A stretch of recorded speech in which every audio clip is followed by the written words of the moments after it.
Row, row your boat gently down the stream. Merrily, merrily. Welcome back to Kermode Uncut. If you were listening to the film review show on Radio 5 on Friday, you will have heard me reviewing Insidious 2, which I really didn't like. I said it was symptomatic of this new breed of horror films that are for people who basically don't like horror films. And I used a phrase, I said cattle prod cinema. It wasn't my phrase. That phrase was dreamt up by Nigel Floyd. Listeners to the show will be familiar with Nigel. And loads of people emailed in and say, great, exactly, explain just what you mean by cattle prod cinema. So, Nigel, what is cattle prod cinema and why do I hate it so much? I think why you hate it so much, Mark, is that the kind of horror films that we like are films that build up a sense of suspense, which is built into the narrative, and also perhaps, in the case of someone like David Cronenberg, a cumulative dread. Yeah. The problem we have with cattle prod cinema is that it's literally that. It's like someone came up behind you and went, boo! Please help me. And jabbed you with the cattle prod, and you had no choice but to respond. It's not really, they're not really doing any work. There are a lot of tricks, and James Wan is the master of these tricks, I think.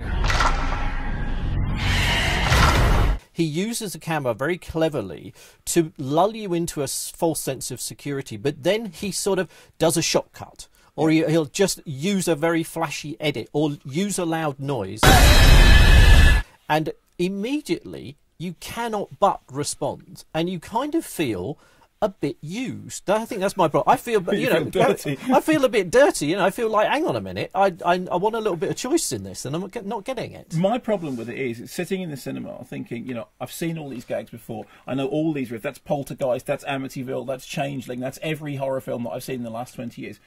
But it makes no difference, because if you just go, quiet, boom! Everybody in the cinema is going to jump. And then everyone comes out going, well, it worked. It made everyone jump. But that's not, for me, what horror cinema is about. No, and I think there is another level to this as well, which is we are men of a certain age, and then some. So we have seen Amityville Horror, and we've seen Poltergeist, and we've seen all those films. Now, are we, perhaps, being a little bit grouchy about Like, it wasn't like this when I was young, pop records were all better and everything. Well, in a sense, but I mean, if you are seeing those films for the first time at the age of 15, let's say, or you've snuck in, a little bit before the time that you're meant to be there, are you going to have a different response to that? I think my problem, though, is, that coming back to the cattle prod thing, it's just that you don't have any element of choice. You're going to respond to that come what may. So it feels like a trick. And I feel I'm being tricked into responding to that. And there's an awful lot of it in James Wan's films. And what I'm looking for is something that's more built up through the story, built up through the characters, is sucking you in. What you get in James Wan's films is a lot of backstory, and then the quiet, boom! Yeah, and a lot of backstory, a lot of incomprehensible backstory. Okay, so the final thing for me is this. I remember going as a kid to see Friday the 13th, which was a big deal because it was basically an exploitation movie that had somehow ended up in multiplexes, and you couldn't believe the sort of level of gore in it. But there were 4 or 5 big jumps in Friday the 13th. And yet, I don't remember them literally just being somebody shouting bang loudly. Am I just glamorising what horror films used to be like? Am I just too old for Insidious 2? I think we are too old for Insidious 2. I think that is the truth of it. Because if I think back, yes, there were jump moments like that in Halloween, for example, which I saw at the cinema when it was released. But actually, my favourite moment in Halloween is the moment where Jamie Lee Curtis has been wrestling with Michael Myers, and she thinks that she's vanquished him. And there's a shot with a lot of depth of field.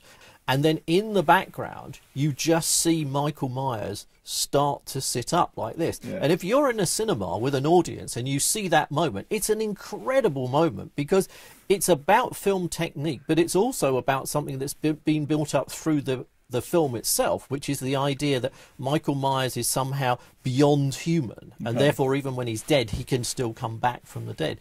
So there's a lot of things going on in that scene, one of which is yes, a technical thing about using the deep focus, but also something that's built into the story. So what would you say to people who said, I saw that Insidious 2, really made me jump?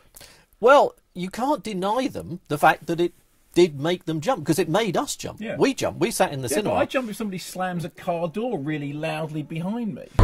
And that's pretty much the same level of response. And that, I think, is our problem with it. I mean, the film apparently took something like $40 million over the weekend in the States. So people are going to see those films, possibly off the back of Conjuring, possibly because they liked the first Insidious movie or caught up with it on DVD. So whatever we say about it, clearly the people who are going like that level of response, that kind of fright response, that automatic response. We're a bit more resistant to it. Nigel, thanks very much. You know, when I was a kid, it was all fields around here. Get out of there.